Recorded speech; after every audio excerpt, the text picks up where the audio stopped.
आतिथ्य। गोपा, तुम यहाँ? और यही प्रश्न मैं करूं, तुम यहाँ तो?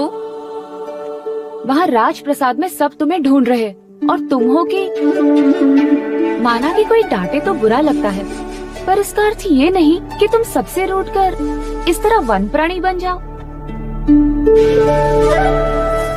ठीक है, मुझसे नहीं मिलना तो ना मिलो, वैसे भी मैं जा रही हूँ। 10 वर्षों के पश्चात आई हो, 10 दिन भी नहीं रुकोगी? रुक भी जाऊं तो करूंगी क्या? राजप्रसाद में तुम्हें ढूंढती फिरूंगी, और क्या करूंगी? मैं भी वही कर रहा हूँ। क्या? तुम किसे ढूंढ रहे हो? स्वयं को। लोग ईश्वर को ढूंढते हैं और तुम स्वयं को? हाँ, यदि किसी दिन मुझे ईश्वर मिल गए और उन्होंने कहा, कौन हो तुम?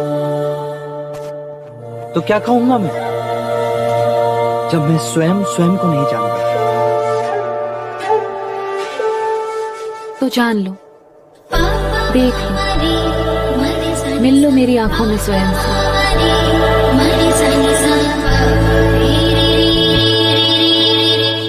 यशोधरा,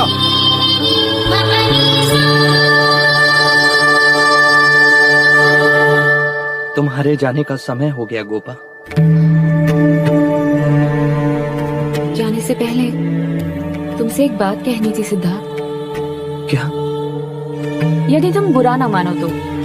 मित्र मानता हूं मैं तुम, और तुम्हारे कहे पर बुरा मानने की दुष्टता मैं कैसे कर सकता हूँ? तो वचन दो, आज के पश्चात कभी ऐसा बर्ताव नहीं करोगे जिससे किसी को दुख पहुंचे। मामा महाराज नहीं चाहते कि तुम साधु सन्यासी की तरह ध्यान में बैठो, और बुआ ये नहीं चाहती कि तुम सबसे अलग अलग रहो, अकेले रहो।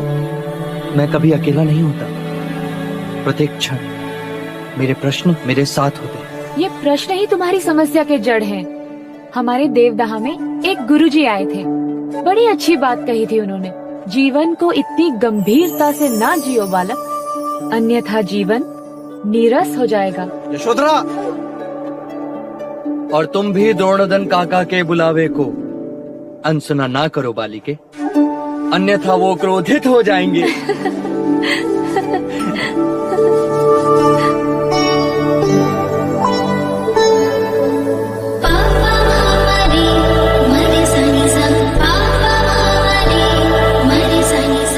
फिर कब आओगी गोपा? जब तुम मुझे देवदाह लेने आओगे। जानती हो तुम, नगर के द्वार मेरे लिए नहीं खुलते गोपा। जानते हो तुम, समय के सामने किसी की नहीं चलती। तो प्रतीक्षा रहेगी समय की शाख पर उस घड़ी के उगने की।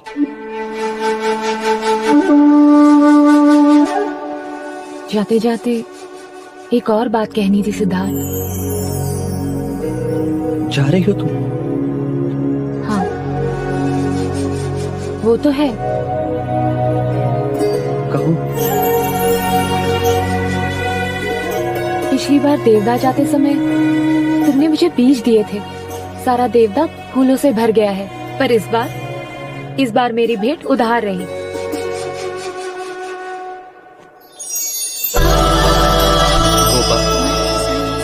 आचार्य कौंडिन्य कहते हैं, जिस समय का कार्य उसी समय कर लेना चाहिए, अन्यथा। इस समय यहाँ क्या भेंट दोगे मुझे?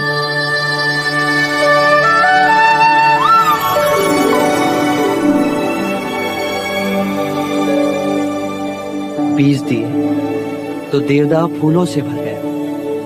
बांसुरी दे रहा हूं, पूरा जीवन संगीत से भर जाएगा।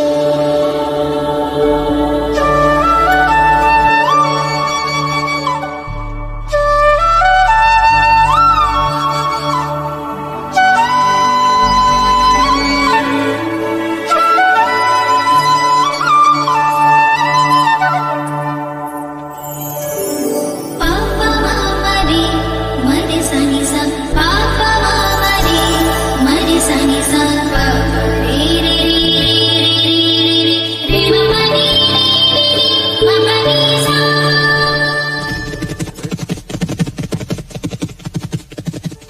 युवराज,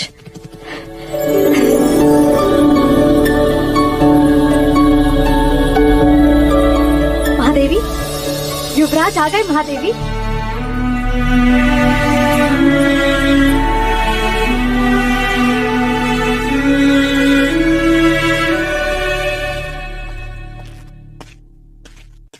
सिद्धार्थ,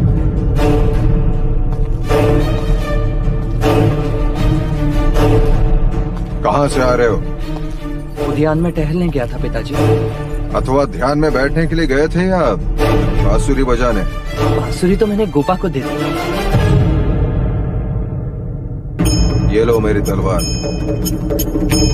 मेरी इच्छा है मैं जब भी तुम्हें देखूं एक क्षत्रिय की तरह अपने शस्त्र के साथ देखूं।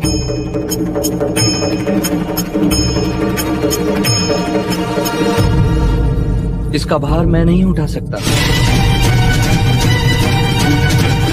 ये मत भूलो कि तुम एक क्षत्रिय हो। स्मरण है मुझे, मैं मनुष्य हूँ। क्षत्रिय शिक्षा मनुष्य को सम्राट बनाती है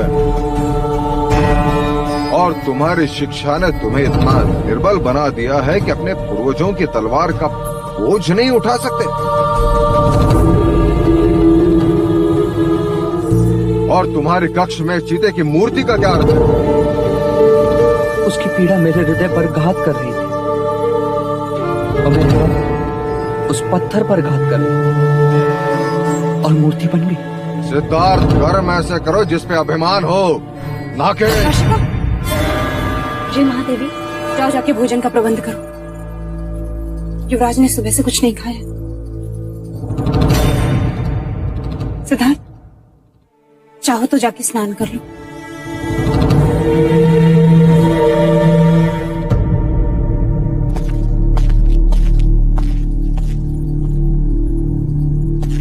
भाई महाराज, मैं कई दिनों से निरीक्षण कर रहा हूं। सिद्धार्थ की आचार्य कौंडिन्य के साथ घनिष्ठता बढ़ती जा रही है। ये उनकी संगत और शिक्षा का ही परिणाम है कि युवराज ध्यान के प्रति आकर्षित हो रहे हैं।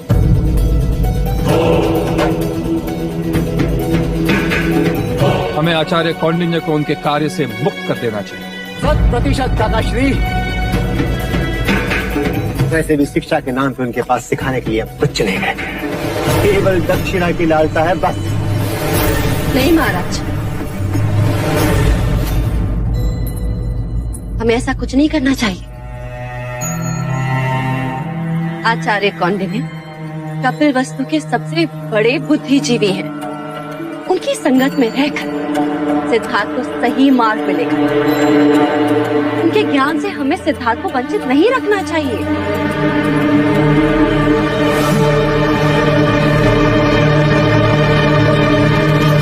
देव, मंगला दीदी सच कह रही है। आचार्य कौंडिन्य से बड़ा ज्ञानी कपिल वस्तु में दूसरा कोई नहीं है। उन्होंने कोई ऐसा कार्य नहीं किया जिससे कपिल वस्तु के भविष्य को हानि, सिद्धार्थ को हानि।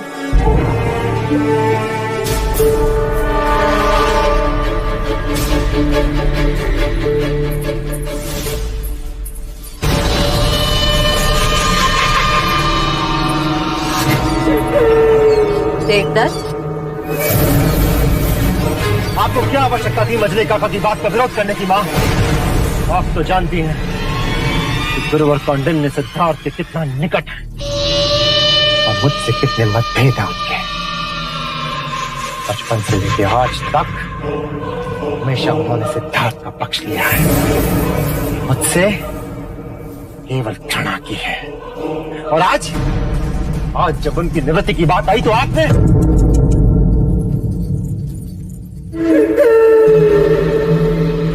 तुम तो अपने पिता की तरह ही सोचते समय आंखें छोटी कर लेते, आंखें बड़ी करके सोचो पुत्र, दूर तक दिखाई देगा। कौंडिन्य यहाँ रहेगा तो सिद्धार्थ का सन्यासी बनना निश्चित है। वो उसकी संगत में रहकर ध्यान में बैठना सीख रहा है और ध्यान में बैठने वाला सन्यासी ही बनता है, राजा नहीं। जाने अनजाने में सही, परंतु कौंडिन्य युवराज को कपिलवस्तु के सिंहासन से दूर लेकर जा रहा है। हमें बस इसका साथ देना चाहिए। हमारे लिए तुम्हारा कपिलवस्तु का सम्राट बनने का स्वप्न पूरा करेगा।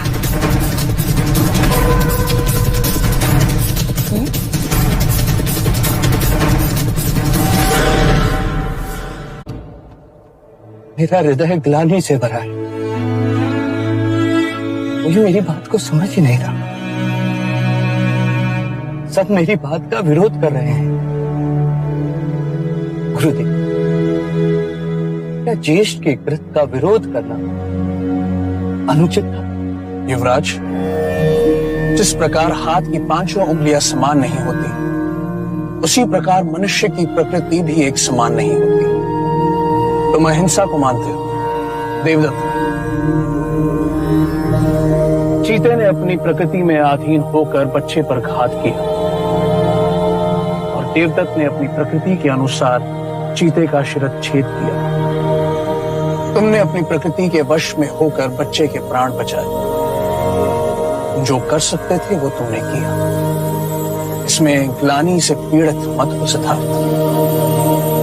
गुरुवर, मुझे इस ग्लानि से मुक्ति चाहिए। क्या इस पीड़ा से कोई मुक्ति नहीं? मुक्ति है। पशुओं की प्रकृति उनके प्राण के साथ जाती है, परंतु मनुष्य चाहे तो अपनी प्रकृति बदल सकता है। वो हिंसक से अहिंसक बन सकता है। वो स्वयं पर संयम पा सकता है, जो पशु नहीं कर सकते। गुरुदेव, आप ही कोई उपाय सुझाइए। अपने मन को शांत करो। ध्यान में बैठकर अपने विचारों पर, अपनी भावनाओं पर संयम पाने का प्रयत्न करो। शांत मन मनुष्य के प्रत्येक समस्या का चिकित्सक होता है। तुम्हें अपने आप मुक्ति मिलेगी।